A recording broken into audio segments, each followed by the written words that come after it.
मानसी अग्रवाल जी, मथुरा से। राधे राधे महाराज जी। महाराज जी, जब अपनी इच्छा अनुसार कार्य न हो या इच्छा अनुसार फल ना मिले, तब भगवान पर थोड़ा विश्वास की कमी हो जाती है महाराज जी। इसको कैसे बनाए रखें, क्या समझे महाराज जी? इच्छाएं करना जीव का स्वभाव बन गया है शरीर धर्म के अनुसार, पर इच्छाओं की पूर्ति सब हो ही जाए ऐसा संभव है क्या? उसके लिए तप चाहिए, उसके लिए हमारे अंदर भजन रूपी बल चाहिए।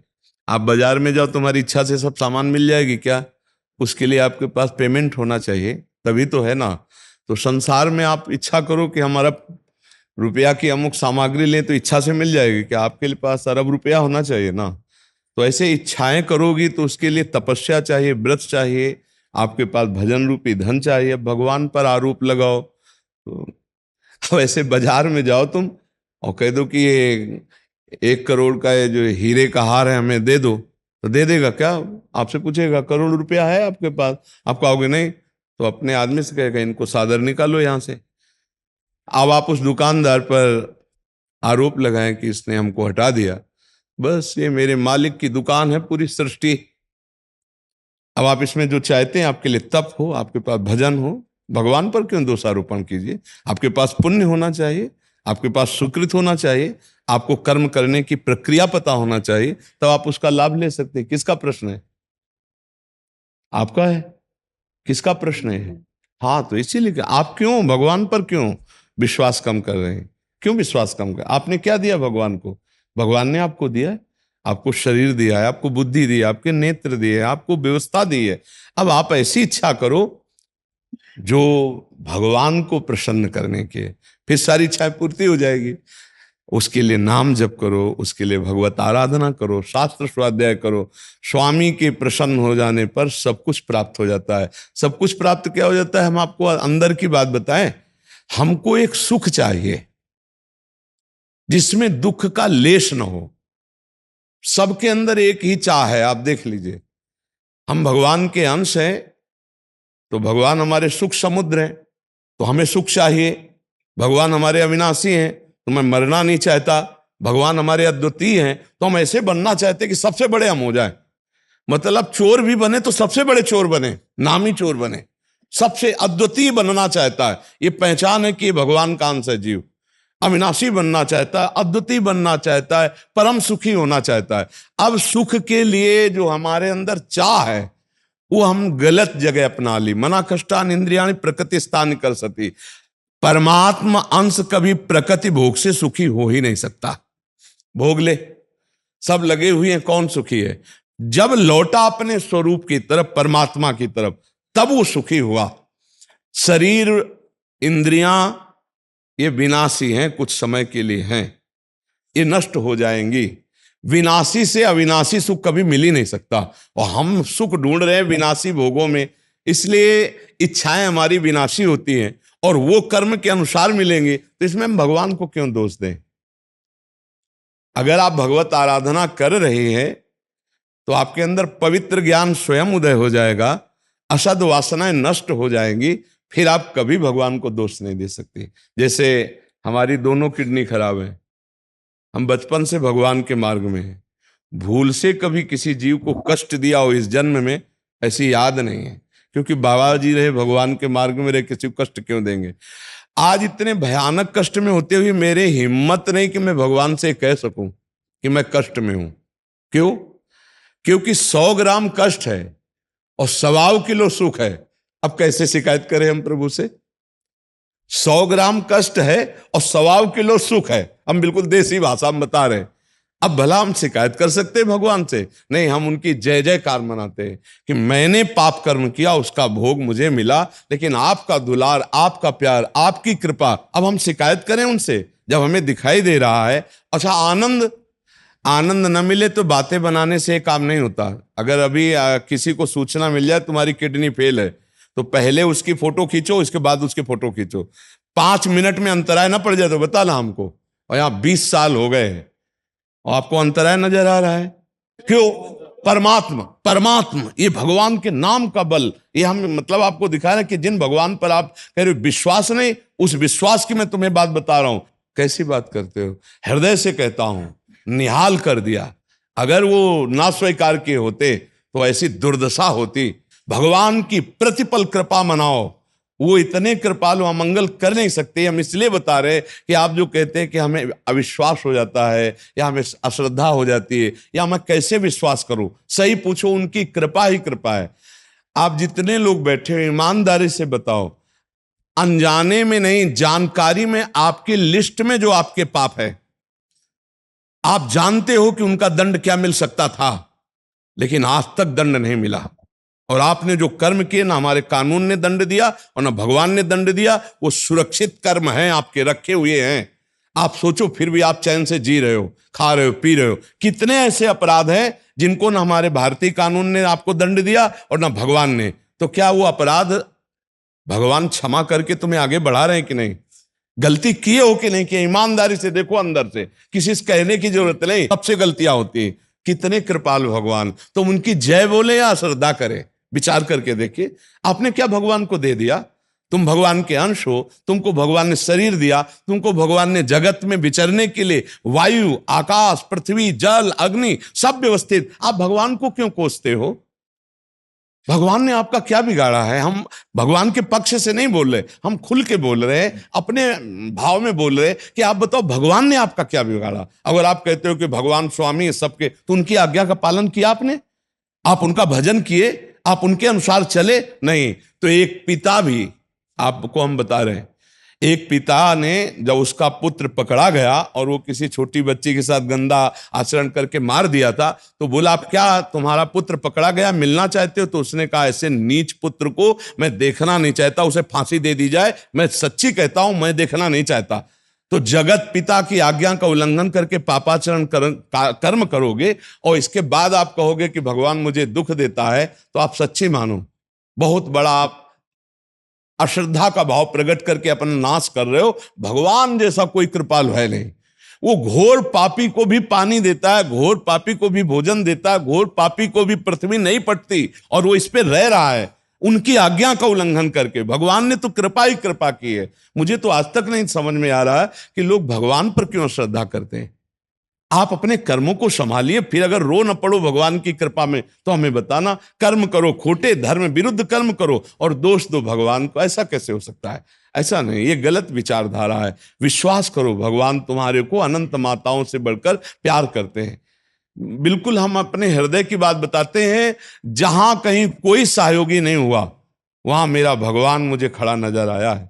एक बार तुम्हें घटना बताए, हम महोबा में भ्रमण करते हुए गए हुए थे, जहाँ पवित्र तीर्थ, पवित्र स्थान होते, वहाँ किरतुआ ताल है, बड़ा पवित्र माना जाता है। तो वहाँ स्नान किया और वहाँ एक भगत मिले, तो उन्होंने हमको टिकट, हम ज्यादा पढ़े लिखे नहीं हैं, तो उन्होंने टिकट दी, हमने डाल ली और वो हमें बैठा दिए, वो अच्छी वाले, हाँ उसमें बैठा लिया, हमें क्या पता।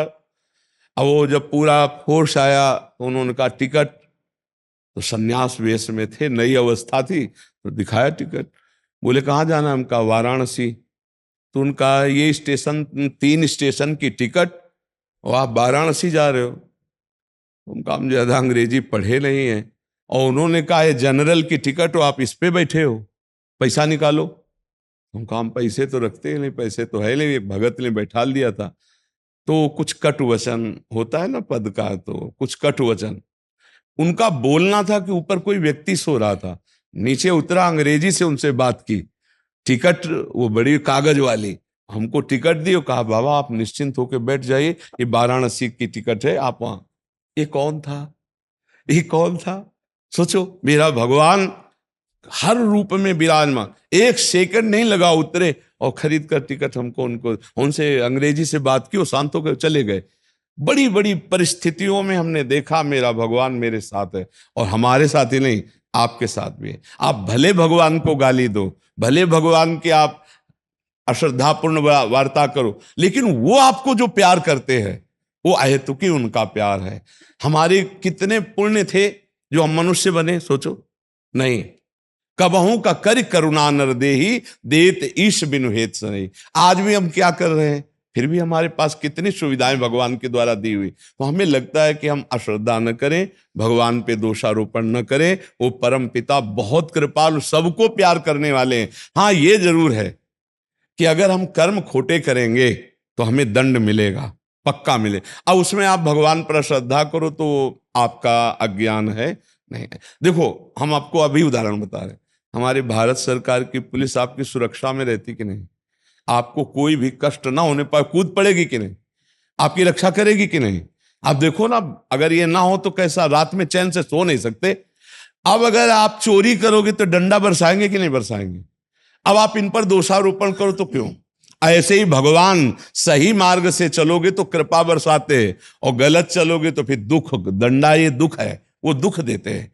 क्योंकि तुम्हारे कर्म का अवश्य में भोक्तव्यम कृतम कर्म शुभाशुभम। तो हम दोषारोपण भगवान पर ना करें, सच्ची कहते हैं वो बहुत कृपालु हैं, महापापी पर भी वो कृपा ही करते हैं। पर जब हमने कर्म खोटे कर लिए तो हमको दंड भोगना पड़ेगा, ये पक्का सिद्धांत है। भगवान की करुणा पर, भगवान के विश्वास पर कभी भी आप डिगिएगा नहीं कि अरे भगवान कृपा नहीं करते, भगवान पता नहीं है कि नहीं। हम तुम्हें हृदय से कहते हैं, कोई प्रलोभन के बस से थोड़ी हम उपदेश कर रहे हैं। हर क्षण भगवान आपको प्यार कर रहे हैं, बस आप पाप कर्म ना करो तो आपको अनुभव में आ जाएगा, पक्का समझ। क्यों बच्चा?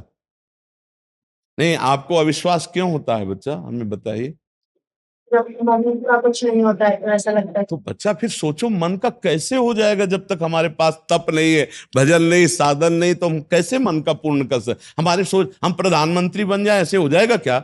उसके लिए हमें योग्यता चाहिए, उसके लिए हमें क्षमता चाहिए। अच्छा, हम सोच ले कि हम अमुक धनराशि एकत्रित कर लें, उसके लिए हमें कर्म करना पड़ेगा। उसके पार्वती जी ने भगवान शंकर को पति रूप में वर्ण करने के लिए तो देखो कैसा पत्ता सूखा खा करके पहले तपस्या की, फिर उसको भी छोड़ दिया, अपर्णा नाम पड़ा, और दृढ़ व्रत था, कोटि जन्म लग रगर हमारी, बरऊं समुन्नता राहु कुमारी। भाई, अब ऐसे हम सोच ले कि तो सोचने मात्र से नहीं होगा, हमको क्रिया करनी पड़ेगी। आर्मी में जाना होता है तो दौड़ भाग करनी पड़ती है, उसे उतनी ऊंचाई, इतनी लंबाई, इतना दौड़, इतना सब फिट होना पड़ता है। कोई भी कामना करनी तो उसके अनुसार हमें कर्म करना पड़ेगा। केवल कामना करने से बैठे बैठे काम नहीं बने, उसके अनुसार कर्म। आप बोलो क्या कामना करना चाहती हो, और उसके अनुसार करो कर्म, और फल ना मिले तो हमें बताना। अगर हम भगवान के मार्ग में निकले तो हमको जो चाहिए था वो मिला। जिस तत्व का बोध चाहिए था, जिस तत्व का साक्षात्कार चाहिए था, वो भगवान। ऐसा नहीं है कि भगवान आप कर्म करो ना मिले। हाँ, अगर आप कर्म कर रहे हैं, उसके विपरीत और भी कर्म कर रहे हैं, तो आपके कर्म फल में बाधा पड़ जाएगी। अगर आप केवल कर्म कर रहे हैं तो बहुत सुंदर मार्ग है भगवान के आश्रय का, आप अविश्वास मत कीजिए। दिव्यांशी जी। राधा वल्लभ श्री हरिवंश जी, राधा वल्लभ श्री हरिवंश महाराज जी, इन्होंने लिखा है कि इन्होंने जैसे आपने विधि बताई थी कि आंतरिक कुंभक के साथ राधा नाम लेने से बहुत जल्दी होता है, तो इन्होंने इस पे एक्सपेरिमेंट किया महाराज जी। एक तो 24 दिन तक 20 लड़कियों के साथ पतंजलि विद्यापीठ पे शोध किया इन्होंने। उसमें रोज 15 मिनट आंतरिक कुंभक के साथ राधा राधा राधा राधा राधा राधा राधा और एकाग्रचित होके मानसिक स्वास्थ्य, जैसे अवधान, मतलब कितनी तीव्र बुद्धि हो जाती है, फोकस जो, जैसे आप कहते हैं ना, आप कहते हैं कि 20 साल पहले नहीं, पढ़ा हमें है। लगा विपरीतता में, तो इसलिए हम आश्चर्यचकित हो गए, क्योंकि ये हम स्वयं किए हैं, ये हम स्वयं किए हैं। तो इसलिए हम अभी कहने वाले थे कि हम नहीं इसको मान सकते कि अगर मानसिक संतुलन, हमने सोचा बिगड़ गया मानसिक संतुलन आए। हाँ, वो तो साधन, क्योंकि हम जो बात कहते हैं वो अपने अनुभव की बात कहते हैं, हम मतलब वो सुनी सुनाई बात नहीं। हाँ, उन्होंने पूरा उस पे डॉक्टर्स बैठे, पहले उनका लिया गया, परीक्षण किया गया, और उसके बाद 24 दिन बाद किया गया, और कुछ जनों का पहले भी किया गया। हाँ, हमको बच्चा इसकी जरूरत नहीं, क्योंकि हम अंदर से जो पढ़े हैं उसी की बात आप लोगों को बताइए। ये तो प्रमाण संसारिक पुरुषों को दीजिए, मतलब जो जानना चाहे वो जान ले। हमको तो प्रमाण हमारी छाती है ना, हमने जो अनुभव किया है वही बोला है। आपका अगर सही ढंग से देखो, उल्टा सीधा कोई करे, अब जैसे आप कुंभक किए और तुरंत ठंडा पानी पी लो 2-4 दिन लगातार, अब वायु बिगड़ जाएगी। आप कहोगे कि 30 मिनट तक कुछ भी ना लिया जाए। हमने 3 साधन बताए थे इसमें, तो वो स्वयं हमने किए हैं। अब किडनी फेल है इसलिए नहीं कर पा रहे। जैसे हम वायु को खाली किया, जैसे एकदम खाली किया, अब रोक दिया। अब इस समय नाम मंत्र जितना जपो, फिर एकदम घसीटना होगा आपको, और घसीट के फिर छोड़ दिया। ये हो गया बाह्य कुंभक। एक हो गया घसीट के अंदर रोकना, रोक लिया। अब मंत्र जब कर रहे हैं, अब हमें श्वास छोड़ने का जब वेग आता है तो हम धीरे धीरे उसे छोड़ रहे हैं, फिर भर लिया, फिर रोक लिया। हर शरीर के जितने भी अंग हैं वो सब पुष्ट हो जाएंगे, और बौद्धिक शक्ति बढ़ेगी, एकाग्रता बढ़ेगी, और मन स्वाभाविक आनंदित रहेगा। और खास बात, इससे ब्रह्मचर्य भी पुष्ट होगा। अगर ब्रह्मचर्य पुष्ट हो, चाहे गृहस्थी में क्यों ना हो, तो बहुत तीव्र स्मृति को प्राप्त होता है। जिसका ब्रह्मचर्य नष्ट होता है वो स्मृतिहीन होता चला जाता है। गृहस्थ हो चाहे विरक्त हो, दोनों को ब्रह्मचर्य पर जरूर ध्यान देना है। उसके लिए प्राणायाम का संयम जरूरी आवश्यक है। तो ये तो हम अनुभव की बात कही थी, डॉक्टरों ने प्रमाणित कर दिया, तो प्रणाम है, धन्यवाद है उनको। क्योंकि जो भी बात हम कहते हैं, आपको सच्ची बता रहे हैं, वो केवल अपने अनुभव में जो आया वही कहते हैं। जिस बात का हमने अनुभव नहीं किया, जैसे हमसे आकर के कोई बात कहे और हमें अनुभव नहीं, तो हम साफ कह देंगे कि हमको ये पता नहीं, पहले हमें समझाओ, और हमारी समझ में आ जाएगा तब हम आपको बात बताएंगे। तो जितना सत्संग होता है, जितना एकांतिक में बोलते हैं, वो गुरु कृपा से जो हमने महापुरुषों से सुना और अपने ऊपर अनुभव किया, वही बात कहते हैं। अगर हम अनुभव नहीं कहेंगे तो हम प्राणायाम पढ़ के तुम्हें नहीं बताएंगे, पढ़ के नहीं बताएंगे, क्योंकि उसका अनुभव है। तो हम तुमसे अभी जैसे कहते हैं कि संतुलन बिगड़ गया है, हम तो मतलब तो अभी हम कह देते कि ये बात बच्चा नहीं मानेंगे, क्योंकि हम स्वयं किए हुए हैं। हाँ जी, स्वस्थ रहिए शरीर से भी और बौद्धिक स्तर से भी, और हमारे समाज की सेवा कीजिए। जहां अधर्म का शासन पूर्वक बढ़ोतरी रोकी जाती है, वहां सुख अपने आप होने लगता है। अगर ये अधार्मिक प्रवृत्ति को शासन के द्वारा रोका ना जाए तो ये समाज को कैंसर की तरह खा जाए, नष्ट कर दे। तो इसलिए अब भगवान ने आपको सेवा दी है। आपका सबसे बड़ा भजन यही है कि आप किसी भी तरह अधर्म में हाथ मत गंदा कीजिएगा। बस एक सब मतलब हमारी आंतरिक जो बात समझ पाओ आप, धन के द्वारा कभी सुख नहीं मिल सकता जी। और अधर्म पूर्वक धर्म का संग्रह अशांति और क्लेश ही प्रदान करता है। कभी अधर्म को स्वीकार मत करे और धर्म को कभी त्यागे ना। तो देखो, ये जो कार्य हम कर रहे हैं, राष्ट्र सेवा का कर रहे हैं, समाज सेवा कर रहे हैं, पर ये राष्ट्र और समाज मेरे भगवान के हैं। धर्म को जब हम पालन करते हैं तो भगवान धर्म की स्थापना करने वाले हैं। और भगवान जब देखते कि धर्म का पालन कर रहा है तो लौकिक और पारलौकिक दोनों उन्नति हो जाती है। अच्छा, आज का आधुनिक दिमाग हमारा कहता है कि हमको धन चाहिए, धन से सारी व्यवस्थाएं होती है और व्यवस्थाओं में सुख है, इसलिए हम धन के लिए धर्म को त्याग कर देते हैं। तो धन्य है उनका जो हमारे राष्ट्र के पदों पर विराजमान होकर धन के लिए धर्म का त्याग नहीं करते। धर्म पूर्वक अपने कर्तव्य का सम्यक रूप से जो पालन करता है, भगवान उस पर प्रसन्न हो जाते हैं, ईश्वर उस पर प्रसन्न हो जाता है। और आप खुद इस विषय को देख रहे हैं, जो धर्म से च्युत होकर कोई क्रिया बनी तो समाज में कैसा स्वरूप आ जाता है।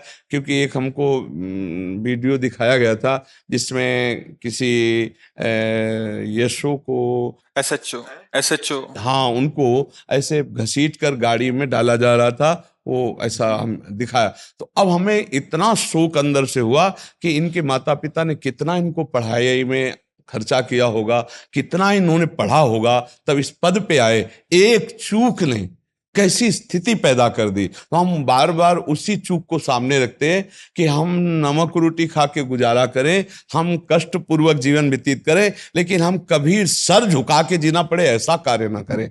क्योंकि कभी न कभी तो अधर्म ऊपर आता ही है, प्रकट होता ही है। तो हम कभी अधर्म को ना करें। जो हमारे राष्ट्र ने हमारी व्यवस्था की है, हम उससे सुखी रहें और अपने समाज की सेवा करें। ये हमारी बार बार प्रार्थना रहती। क्योंकि आप लोग बैठकर निरंतर भजन कर सके या साधना कर सके, ऐसा असंभव है। फिर भी पर्याप्त कर लेता हूँ, दीक्षित हूँ। तो इसमें क्या है कि आपको कभी भी फोन आ सकते हैं। महाराज, इनका सेवा भी वो 112 नंबर नहीं होता, तो आप सभी तो आप कभी तो उसमें कैसे, मान लो हम बैठ करके अभी समय पाठ करना चाहते हो। स्वामी कर, मैं प्रभारी हूँ पूरे जिले का। अच्छा, तो मुझे तो दीक्षित हूँ, गुरुमुखी हूँ, उस हिसाब से अपनी नित्य प्रत कर लेता हूँ। तो अगर आपको फोन, अच्छा आपको फोन आएगा तो आप दूसरे को फोन करके सेवा में भेज दें। वो सेवा वाले जाते रहते हैं, उनको सिस्टम बना हुआ है उससे। हाँ, तो बड़ी कृपा है आपकी ये। हाँ, बड़ी कृपा है। और नाम जप तो हर समय किया जा सकता है, नाम जप हर समय। हाँ ठीक है, बहुत सुंदर, बस धन्यवाद। सर अम्बाला से मैं 2 साल से आपका यूट्यूब चैनल देख रहा था और मैं बड़ा सुकून महसूस हुआ, बहुत परिवर्तन मेरे अंदर हुआ। आज मेरे को मौका मिला आपके सम्मुख आने का। सिर्फ आपसे एक अनुमति चाहता हूँ, क्या मैं आपकी छवि अपने साथ अपने पास रख सकता हूँ, जिसको मैं रोज देखूं और आपसे प्रेरणा स्रोत आगे बढ़ता था। ये आप देख लीजिए, आपको फ्री लगे इससे तो अच्छा कुछ है ही नहीं। हाँ, ये तो प्रिय, देखो ये पूछा नहीं जाता, हम अपने गुरु की छवि हम भी धारण करें, राधा नाम और गुरु जी हमारी छाती से लगे, ये तो प्रीति का विषय होता है ना, ये तो प्रेम का विषय। इससे अच्छा कुछ है ही नहीं बस। धन्यवाद धन्यवाद धन्यवाद। जय हो मेरी लाडली जी। बहुत अच्छा लगा आपसे मिलकर के कि आप भगवत भक्ति परायण हैं। अभी प्राण नहीं है स्वामी यार। धन्यवाद धन्यवाद। स्वामी पूर्ण शुद्धानंद जी महाराज कोलकाता से। राधा वल्लभ श्री हरिवंश दंडवत महाराज जी प्रणाम। महाराज जी, हमारा संन्यास 2015 में रामकृष्ण मठ बेलूर में हुआ था। तो जैसे कि आप जानते हैं कि मंत्र दिया जाता है, तो हमारा महाराज जी कोई प्रेस मंत्र है इनको आपका मंत्र कि जब प्रेस मंत्र का चिंतन करते हैं तो मन जगत से उपराम हो जाता है, परंतु रामकृष्ण मिशन शिव ज्ञान से जीव सेवा के व्रत से काम करता है। तो व्यवहारिक जगत में सेवा कार्य करते समय कभी कभी राग द्वेष का उद्भाग प्रकट होता है। तो हमारी जिज्ञासा है कि सब समय मन एक ही भाव में रहे, कैसे स्थिर रहे महाराज? अंदर का चिंतन गाढ़ होना चाहिए, बाहर में व्यवहार की सत्ता ही नहीं है, एकमात्र तत्व है, तो राग द्वेष होएगा ही नहीं। जब हम संन्यास वृत्ति के कोई भी मंत्र जपते हैं, वो सब उदासीनता प्रकट करते हैं, असत से संबंध भाव नष्ट करते हैं, फिर कोई व्यवहार अच्छा नहीं लगता। पर व्यवहार अच्छा लगना या ना लगना इसका कोई फर्क नहीं पड़ता, पर हमें करना पड़ेगा। जो गुरुजनों ने आदेश किया है, जो हमें सेवा मिली, वो हमें करना पड़ेगा। अब जब हम सेवा कर रहे हैं तो अपने भाव में मगन रहें। हमारा भाव परमात्मा भाव है ना, तो सब में वही परमात्मा तत्व विराजमान। इतना तो ज्ञान शास्त्र से हो ही गया है, अनुभव हो या ना हो, शास्त्र से इतना ज्ञान तो हो ही गया है कि सब में परमात्मा विराजमान है। अब उसकी जो स्वभावगत क्रियाएं हैं, स्वभावगत चेष्टाएं हैं, हमको इन पर ध्यान नहीं देना, हमें तत्व पे ध्यान देना। जो क्रिया पे ध्यान देता है वो कारण पर ध्यान नहीं दे सकता, जो कारण पर ध्यान देता है वो कभी राग द्वेष से युक्त नहीं हो सकता। क्रियाओं से ही राग द्वेष होते हैं। अनुकूल बोलना, अनुकूल चेष्टा करना तो रागात्मक वृत्ति फैलेगी, प्रतिकूल बोलना, प्रतिकूल चेष्टा करना तो द्वेषात्मक फैलेगी। तो आप क्रियाओं पे अगर दृष्टि देंगे तो राग द्वेष होगा, अगर कारण पर दृष्टि देंगे तो राग द्वेष हो ही नहीं सकता। समझ रहे हैं? तो हम लोग क्रिया त्यागी हैं। संन्यास का मतलब क्या होता है? क्रिया त्यागी। फिर भी क्रियाएं शरीर से कर रहे हैं, तो हम थोड़ी कर रहे हैं। गुणानुगुण वर्तन्ते, तो हम फिर दूसरे की क्रिया क्यों देखें? वो हमारे अनुकूल व्यवहार करे या प्रतिकूल, हमें तत्व दृष्टि रखनी है। ये क्रूरा अपिपापिनो न च सताम संभाष्य दृश्याचये सर्वान्वस्ततया निरीक्ष परम स्वाराध्य बुद्धिर्मम।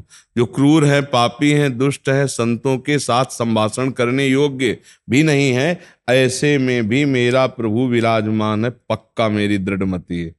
स्वाराध्य बुद्धिर दृढ़मति, दृढ़मति है। फिर द्वेष कैसे हो सकता है? जब हमारी कारण दृष्टि है तो आप बताओ, द्वेष हो ही नहीं सकता।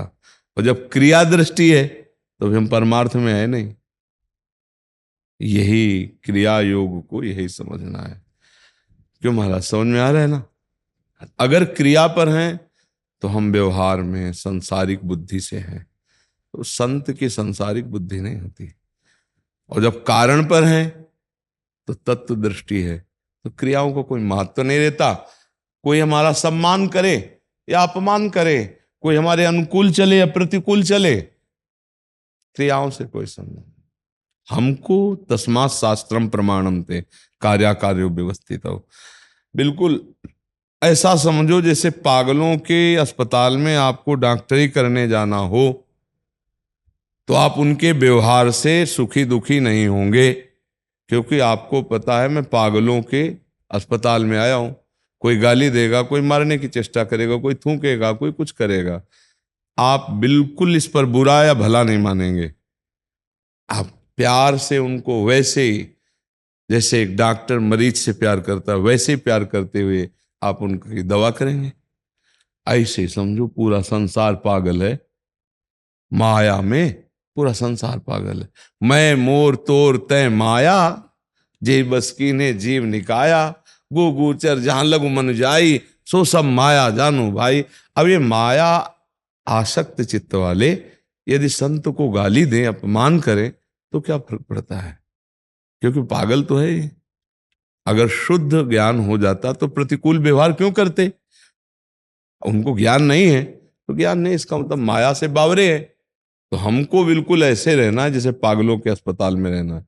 थप्पड़ भी मारे, अगर पागल मारने लगे छूट जाए तो आप क्या करोगे? रिपोर्ट करोगे क्या? और कोई मारने लगे उसको तो आप रोकोगे, अरे यार तुम तो बुद्धिमान हो, वो पागल क्यों मार रहे हो उसको? वो बेचारा अपनी बौद्धिक स्थिति खो चुका है। तो ये सब बेचारे बौद्धिक स्थिति खो चुके हैं, जो भगवान से विमुख है, जो संसार में आसक्त हैं, जो भोगों में सुख मान रहे हैं, ये अपनी बौद्धिक स्थिति को खो चुके हैं। तो विज्ञजन इनके द्वारा किए हुए मान अपमान पर हर्षित या शोकित नहीं होते। समझ पाए आप? अर्पिता जी, जयपुर राजस्थान से। राधे राधे महाराज जी, आपके चरणों में कोटि कोटि प्रणाम। महाराज जी, आपसे सुना था कि नाम जब पहले मन निर्मल करता है, पर मुझे डर लगता है कि कहीं ये जन्म मन निर्मल होने में ही ना चला जाए। पता तो नहीं हमें कितना क्या फर्क संचित। पड़ेगा? अगर हम आज राधा बोल रहे हैं, हमारा अभी शरीर छूट जाए तो हमें भगवत प्राप्ति हो जाएगी। जब पुत्र के बहाने नारायण बुलाया तो भगवत प्राप्ति हो गई ना। तो हम जानबूझकर राधा बोल रहे हैं, हमारी अभी श्वास निकल जाए, भले मन मलिन है, तो हमें भगवान की प्राप्ति हो जाएगी। जड़ भरत जी फिर अंत में कैसे रहेंगे? आए जड़ भरत जी फिर कैसे रह गए? असिल बात, भजन छूट गया और केवल हिरन का चिंतन करने लगे। आप भागवत को पढ़ना, वो हिरन में चूंकि अपने पुत्रों का त्याग करके आए थे ना, पुत्र परिवार का, तो भजन में लगे और हिरन के बच्चे में इतनी ममता हो गई कि जो पुत्र पत्नी और सबका प्यार था ना, सीधे हिरन पे लग गया। अब ना एक बार भी नाम जपना था और ना एक बार कोई भगवत सेवा थी। हर समय हिरन को कान्हे में चढ़ाए और घास खिलाना, उसको दुलार कर, वो जब अपनी छोटी छोटी सींगों से ऐसे करता तो उनको लगता राजपुत्रों का सा प्यार मिलता। मोह ममता भी नष्ट हुई नहीं थी और पूरी की पूरी हिरन में लग गई। तो जब मर रहे थे तो हिरन का ध्यान कर रहे थे। गुरुदेव ने पूरे जीवन भर भजन किया, पूरे जीवन भर भजन किया जैसे जड़ भरत जी? नहीं किया, पूरे जीवन नहीं किया। अजामिल के साथ नहीं, आप समझना, अजामिल पूरे जीवन वैश्यागमन किया, लेकिन अंतिम समय नारायण बोला। और ये पूरे समय राज कर्मचारी, पूरा संभालना, चक्रवर्ती सम्राट पद संभालना, लड़का बच्चा परिवार, धर्म से चलना। अब भजन करने के लिए गंडकी नदी के किनारे आए थे, थोड़ा भजन हुआ, वृत्ति हिरन में फंस गई, अगला जन्म हिरन का बने। तो जो भजन हुआ वो नष्ट नहीं हुआ, वो हिरन के शरीर में भी जागृत हुआ और भजन हुआ, और अगला जन्म सिद्ध पुरुष के रूप में जड़ भरत जी के रूप में प्रकट हो गए। भजन ने छोड़ा नहीं उनको, लेकिन उन्होंने भजन छोड़ दिया था, इसलिए हिरन बनना पड़ा, नहीं तो सीधे भगवान की प्राप्ति होती। अजामिल ने सीधे नारायण शब्द उच्चारण किया ना, तो उसके चिंतन में भगवान नहीं थे, उसके चिंतन में पुत्र था, लेकिन निकला नारायण। नाम की इतनी महिमा है कि उसी समय भगवान के पार्षद आ गए और कहा मेरे स्वामी का नाम नारायण है। जब इसने नारायण नाम उच्चारण किया तो सारे पाप नष्ट हो गए और अंतिम समय में भगवान का नाम उच्चारण करने वाले को भगवत प्राप्ति होती है। काम ना रह जाए गुरु जी, काम ना रह जाए, चाहे भले सब काम बन जाएगा। एक दिया सलाई पहाड़ जैसी रुई को एक क्षण में नष्ट कर देती है। तो अंतिम समय में यदि रामकृष्ण हरि निकल जाए, वो भी ना निकल रहे, कोई सुना दे तो उसे भगवत प्राप्ति हो जाएगी। ऐसा है। महात्मा बुद्ध पूरी जिंदगी में भटकते रहे और जब वो बोधि वृक्ष की... नहीं बच्चा, तुम गलत समझ रहे हो। अभी तुम बाहरी दशा में बोल रहे हो। महात्मा बुद्ध की स्थिति को जानते हो? तो भगवान के अवतार है महात्मा। लेकिन जब वो बोधि वृक्ष के नीचे बैठे, बच्चा, बोध की एक अभ्यास वृत्ति दिखाना, जैसे भगवान श्री कृष्ण संदीपनी ऋषि के नीचे बैठे हुए हैं, तो क्या अज्ञानी बैठे हुए हैं? जिनके श्वासों से चारों वेदों का प्रादुर्भाव हुआ, वो भगवान गुरु शिष्य की परंपरा का निर्वाह करते हुए नीचे बैठे हुए। ऐसे महात्मा बुद्ध भगवान के अवतार बच्चा। महाराज जी मैं ये पूछ रहा था, महात्मा बुद्ध जैसे जिस दिन ठाने दृढ़ संकल्पित हुए कि मुझे आज भगवत प्राप्ति करनी है, तो उसी रात को उनको भगवत प्राप्ति? रात्रि नहीं, बहुत समय लगा। उन्होंने जब ये कहा कि मेरी हड्डियां चाहे गल जाएं, भगवत प्राप्ति नहीं थी, स्वरूप बोध। भगवत प्राप्ति का एक अलग स्वरूप होता है, स्वरूप बोध का अलग होता है। लेकिन एक सिद्धांत सबके लिए रखा गया है, अंतःमति सोगति। एक तो है तपस्या करके जीते जी भगवत प्राप्ति करना, एक है कि अब जैसे अभी तक आपका जीवन गया, अब आपको लगा मेरे से वो तपस्या तो होगी नहीं, जितेंद्रियता होगी नहीं, तो हे भगवान मैं आपकी शरण में हूँ, और राधा राधा राधा राधा राधा राधा राधा, और अभी प्राण छूट जाए, मान लो कभी छूट जाए, तो आपको भगवत प्राप्ति हो जाएगी। एक है कि जैसे पूरा मुकदमा आपके खिलाफ चला गया और आपको फांसी की सजा मिल गई, तो एक चांस है ना आपके बचने का, राष्ट्रपति है ना, अगर वो माफी दे दे तो कोई कानून काट सकता है क्या उसकी माफी को? बस ये आखिरी चांस नाम उच्चारण करना, मानो राष्ट्रपति के द्वारा माफी दे जाना है। और वो जो तपस्या करके भगवत प्राप्ति करना है, वो जगत मंगल के लिए होता है, इसमें अपना कल्याण हो गया। लेकिन लाखों को महात्मा बुद्ध ने भगवत प्राप्ति कराई कि नहीं कराई? ये जगत मंगल के लिए होता है। जो जीते जी भगवत प्राप्त हो जाता है, वो संपूर्ण सतरति सतरति सा लोकान तारयति, वो लोगों को तार देता है। और अपने तारने के लिए तो भगवान नाम बहुत बड़ी महिमा है। अंतिम समय यदि किसी बहाने से नाम निकल जाए तो भगवान की प्राप्ति हो जाती है। इसके लिए निरंतर प्रयत्न करो, इसीलिए निरंतर नाम जप किया जाता है। समय का तो कोई पता ही नहीं है। हाँ, कब हमारा शरीर छूट जाए उसका पता नहीं ना, तो इसलिए हर समय रात दिन उठते बैठते नाम जप करते रहें तो हमारा कल्याण हो जाएगा। आप कहते हो जैसे आप अलग हो, शरीर अलग है, जैसे हमारा भी तो सच्चा स्वरूप वही होगा। हाँ बिल्कुल वही है। ढूंढने के लिए यहाँ पर क्या है कि मलिन अंतःकरण होने के कारण अपने को यही समझ में आता है कि मैं पुरुष हूं, मैं स्त्री हूं, मैं ये शरीर हूं। ऐसा लगता है जैसे हम पानी पीते हैं तो ये प्राणों का धर्म है, लेकिन लगता है ना हम पीते हैं, हम खाते हैं। देखो बच्चा, बातें बनाना तो अलग बात है, लेकिन शरीर का राग हटाना बहुत कठिन बात है। संत महात्मा पूरे जीवन राग हटाते हटाते पूरा जीवन जन्म जन्म मुनि जतन कराही, यत्न कराते रहे। हाँ, अगर भगवान की कृपा हो जाए और गुरु की कृपा हो जाए तो ज्ञान हो जाए, तो ये ऐसे शरीर दूर दिखता है जैसे आप मोटरसाइकिल पे बैठे हो तो मोटरसाइकिल अलग है और आप अलग हो, है नहीं? कार पे बैठे हो तो कार अलग है, आप अलग हो। ऐसे हम शरीर पे हैं तो शरीर अलग है, हम अलग हैं। पर हमारी शक्ल विकार गुरुजी उन पे काबू, बहुत जोर का अहंकार जो है ना, देहाभिमान जिसे कहते हैं, यही हमको फंसाए हुए, देहाभिमान ही हमें फंसाए हुए। ये देहाभिमान भगवान ने कहा गुरुजनों संतों के पास जाओ, साष्टांग दंडवत करो, प्रणिपातेन, दैन्य हो के उनसे प्रश्न करो, जो वो साधना बतावें वो साधना करो, तो आपके अंदर ज्ञान प्रकट हो जाए तो आप ही परमात्मा स्वरूप हो। जो तीसरा जन्म जड़ भरत जी का हुआ तो कोई साधना नहीं करनी पड़ी, ब्याज सहित भजन उनको ब्रह्मबोध करा दिया। भजन ऐसा बड़ा कि वो ज्ञानी महात्मा के रूप में जन्मे। जो जड़ भरत जी का स्वरूप है वो ब्रह्मबोध संपन्न महापुरुष का है। कि जो जैसे पूर्वज संत रहे हुए तो मुझे थोड़ा सा लाभ प्राप्त होता है गुरुजी इसमें भगवत प्राप्ति।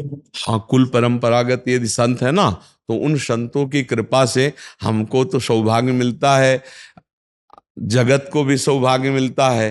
जैसे हमारे कुल में बाप बाबा परबाबा संत रहे ना, तो उनके परमाणु हमारे अंदर, खून तो उन्हीं का है ना, तो जरूर हमारे अंदर भगवत प्राप्ति की लालसा, भगवत भक्ति की लालसा। जैसे इस शरीर के बाबा सन्यासी, पिता सन्यासी बाद में हुए, मामा सन्यासी, नाना सन्यासी, तो बचपन से हम भी बाबा जी, तो आगे और जो लड़का बच्चा परिवार में हुए ना वो भी बाबा जी, क्योंकि जिनके परिवार में जैसा तो फिर वैसे ही भाव बनता है। तो अगर हमारे परिवार में कोई संत महात्मा ऋषि मुनि हो गया तो हम लोगों में वो परमाणु आएंगे, क्योंकि हम लोग उन्हीं के अंश से आए ना।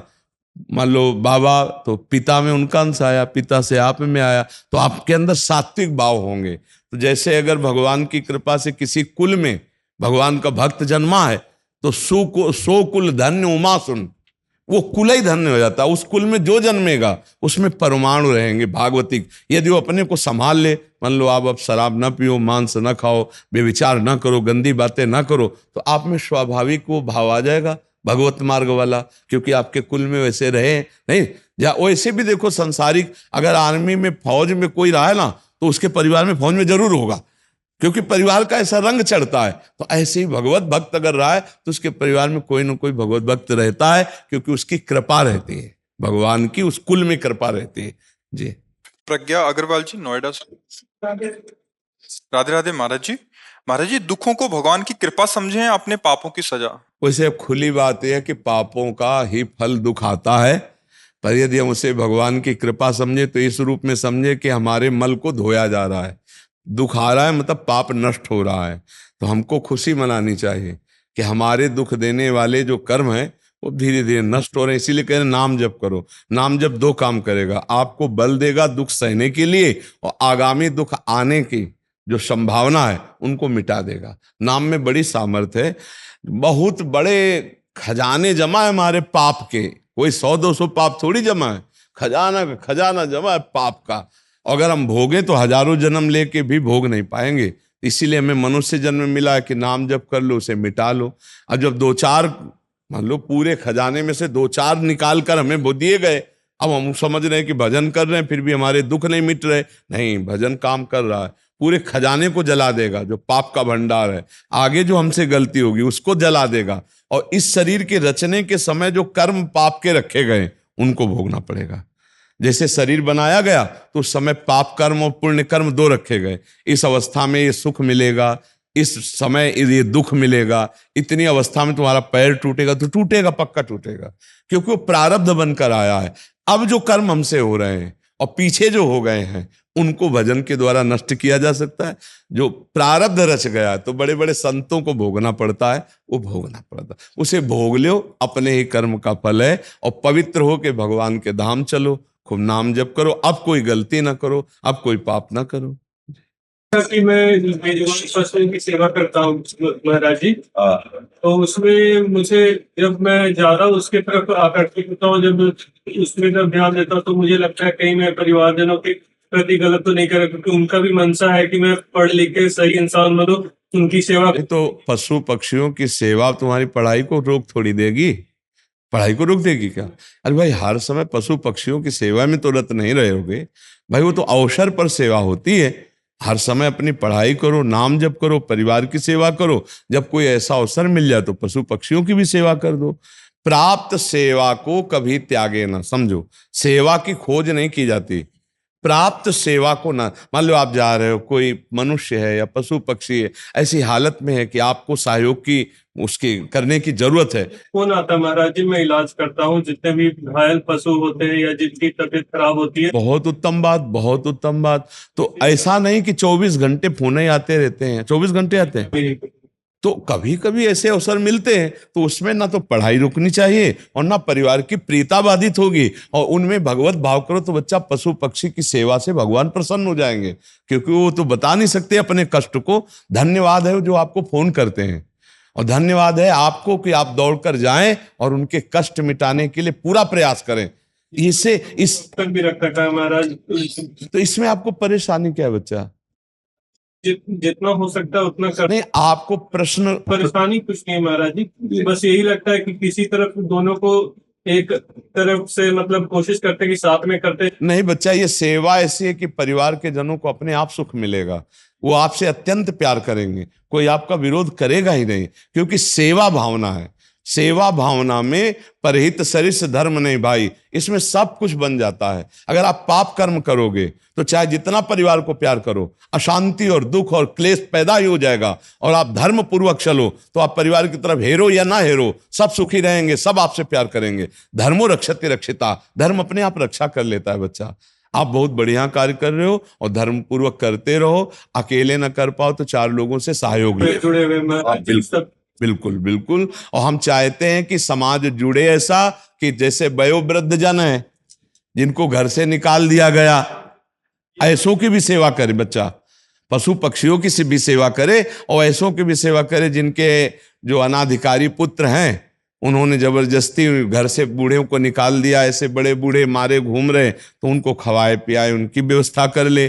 जैसे 4 लोगों को, धनी पुरुषों को जोड़कर ऐसी भी व्यवस्था पशु पक्षियों की तो करे ही, वयोवृद्धों की भी करे। हमारी बहुत आंतरिक इच्छा रहती कि हमारे नए समाज में ऐसे बच्चे जागृत हों कि अपने बूढ़े माता पिता को भगवान माने, उनकी सेवा करें, उनका कभी तिरस्कार न करें। और जिन लोगों ने बूढ़े माता पिता को निकाल दिया है, उनकी ऐसी व्यवस्था हो कि उनको स्नान कराना, भोजन कराना, ऐसी भगवान सहज में मिल जाए। भैया, इन्हीं मंदिरों में भगवान बैठे हैं।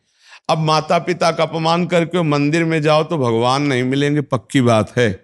घर के माता पिता बड़े बूढ़ों को भगवान समझो। हर जीव के अंदर भगवान बैठा, इसीलिए हम तुम्हें धन्यवाद देते हैं। पशु पक्षियों के हृदय में भी भगवान बैठे हैं। एक बार एक नाथ जी महाराज वो गंगोत्री से जल लेकर रामेश्वरम जी चढ़ाने जा रहे थे। महाराष्ट्र के बहुत बड़े संत हैं, तो कई संत साथ में थे, भक्त साथ में थे। जब रामेश्वर पहुंचने ही वाले थे कि एक गधा प्यास से तड़प रहा था, ऐसे उन्होंने देखा तो जाके ऐसे गोद में सर उठाया और पूरी गंगा जी।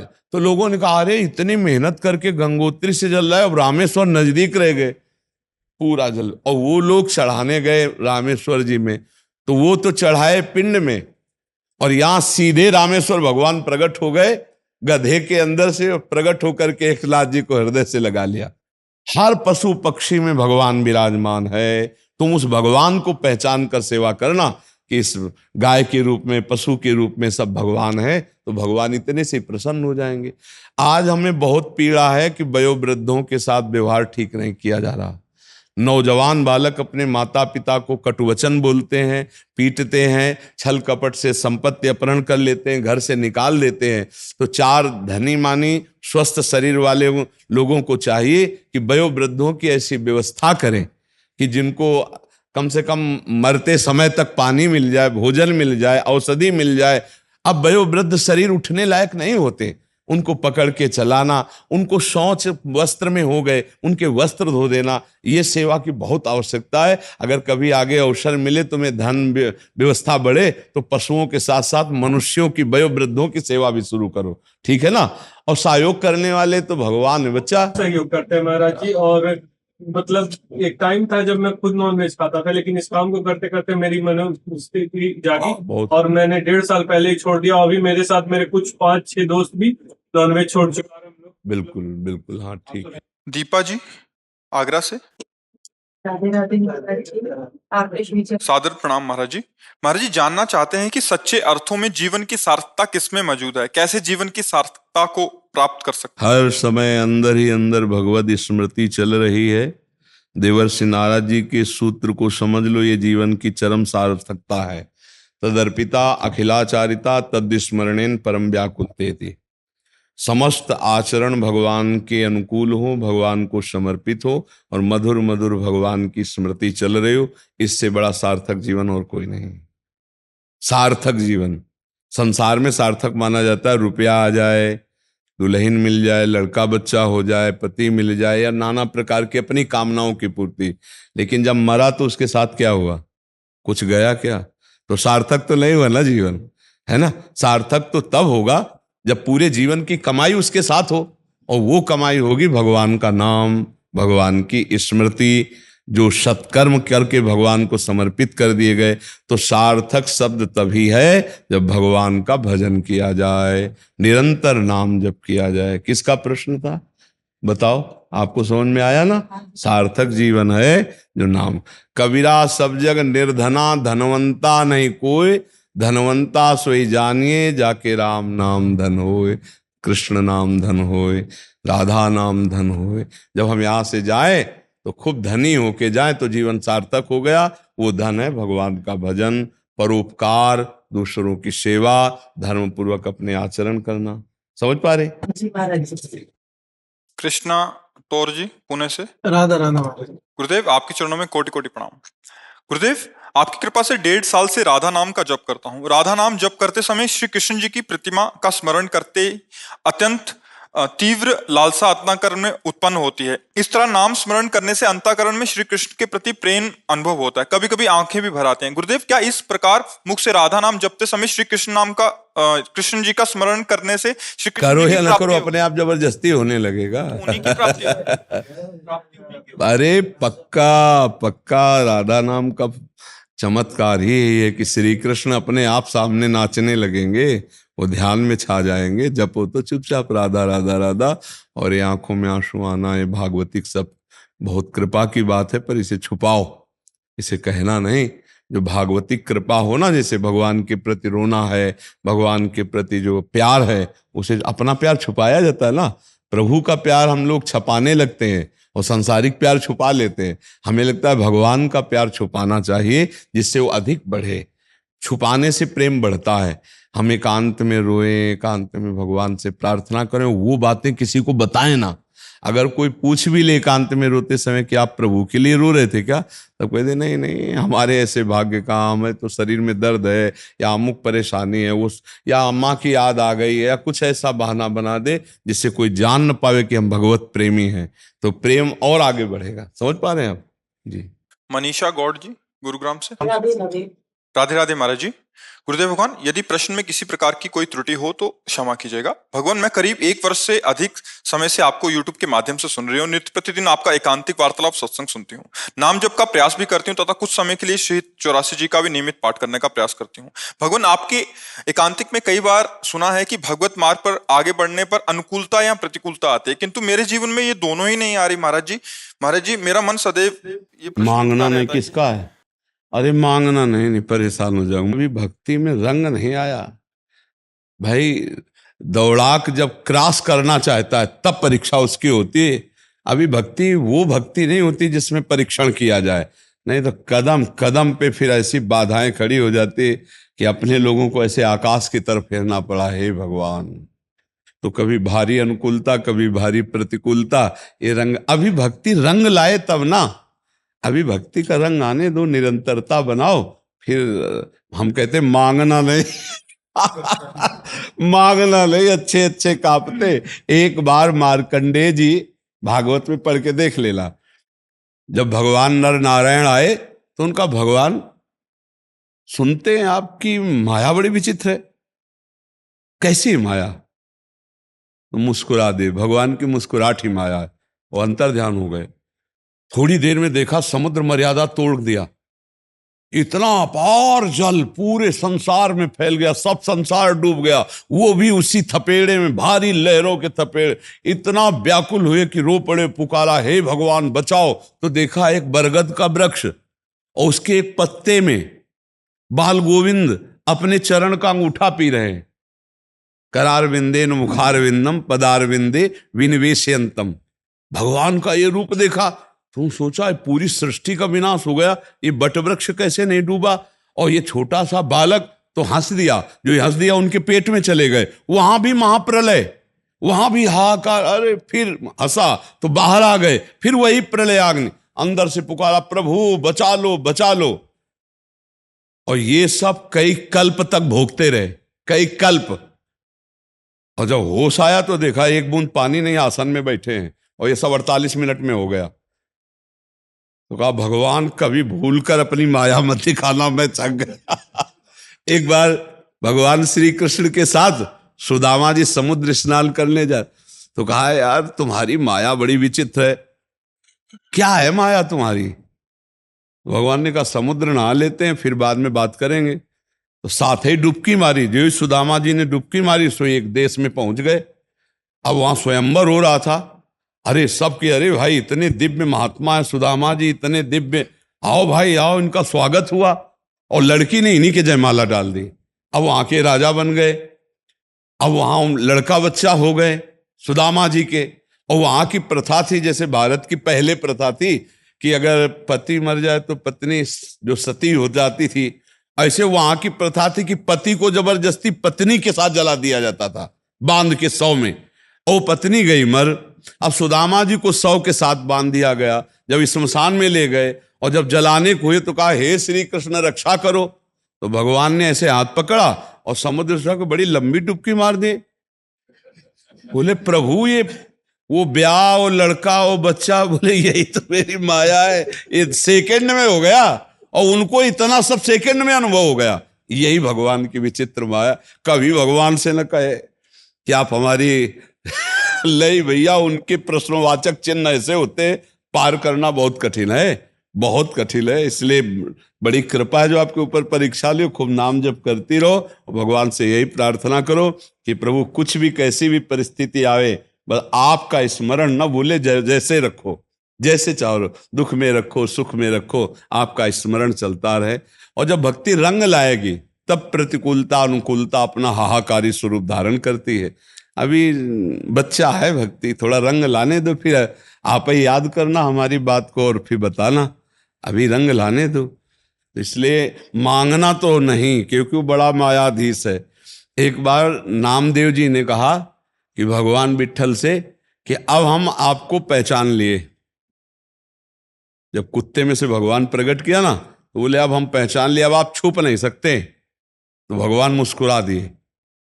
भगवान को अगर चैलेंज कर दे तो फिर बहुत ये चैलेंज है एक तरह दोस्ती से, कि अब आप छुप नहीं सकते प्रभु। गुरु की कृपा से हमारे नेत्रों में पहचान हो गई कि आप किसी भी रूप में छुपो, हम जान लेंगे। तो भगवान मुस्कुरा दिए। अब बैठ के मंदिर में भजन करने लगे। देखो वृत्ति बदली। बोले मंदिर में बड़ी भीड़, चलो पीछे चलते हैं। जब मंदिर के पीछे भजन करने गए तो कई लड़के खेल रहे थे। बोले यहाँ लड़के बहुत हल्ला मचाते हैं, नदी के किनारे चलते हैं। नदी किनारे बैठ कर के भजन कर ही रहे थे कि इतने में वहां तंबू शिविर लगने लगे, खटपट आवाज ऐसे। तो उनका जाके गए, यहाँ हम भजन करने बैठे हैं, सब क्या हो रहा है? तो वहां पति पत्नी दोनों निकले। बोले भगवान की बड़ी कृपा, कुछ खाने के लिए नहीं था, कोल भिल रूप। बोले अच्छा आहार भेज दिया, लाओ गड़ा सा इसे काट के बनाओ। नामदेव जी ने कहा तुम बुरा फंस गए, या तो हमारे को भोजन बना लेंगे। अब नामदेव जी समेटे धोती भागे और पीछे गड़ा सा लिए पति पत्नी दोनों, अरे जल्दी पकड़ो। और भागे, भागकर जब मंदिर में आए, आप सांस है ऐसे। तो भगवान ने कहा क्या हो गया? अरे बोले प्रभु बच गए तुम्हारे भजन के प्रताप से। पहले हमारे मन में आया था कि मंदिर के पीछे भजन करें, वहां लड़के खेल ले, तो नदी किनारे गए। नदी किनारे गए, दो पति पत्नी अपने परिवार के साथ थे, वो हमको काट के खाना चाहते थे। अच्छा फिर क्या हुआ? बोले भाग के आ गए आपके पास। तो बोले ये बताओ कि उन पति पत्नी के रूप में कौन था जानते हो? हम और रुक्मिणी जी थे। बोले प्रभु, तो बोले यही कह गए थे ना कि हम तुम्हें पहचान लेंगे। तो पहचान नहीं पहचान पाओगे। सोई जालय जे देव जलाए। अगर वो पहचानना चाहे, भगवान पहचानना चाहे तो वो पहचानवा दे, नहीं तो अपने आप नहीं पहचान सकते। बड़ा विचित्र खेल है उनका। तो हाथ जोड़ो, यही मनाओ कि प्रभु ऐसा कोई उत्तर मत देला, ऐसा कोई प्रश्न मत करला कि भाई हम अगर बहुत श्रेष्ठ भगत है तो फिर ऐसे प्रश्न आएंगे कि उत्तर नहीं दे सकते। हम लोग पूरे जीवन भर यही देखते रहे और रो के पार किया जाता है। हाथ जोड़ के रो के दैन्यता से पार किया जाता है। बड़ी बड़ी समस्याएं जीवन में आती है, सबके आती है। आपको भक्ति में अभी विघ्न नहीं आ रहे, इसलिए कि भक्ति अभी रंग नहीं लाई। जब भक्ति रंग लाएगी तो अपने आप प्रश्न आ जाएंगे, खड़े हो जाए। जैसे क्लास जब अगले में जाना होता है तभी तो परीक्षा होती, तो अब अगला जब क्लास आएगा तो अपने आप परीक्षा आ जाएगी। जी।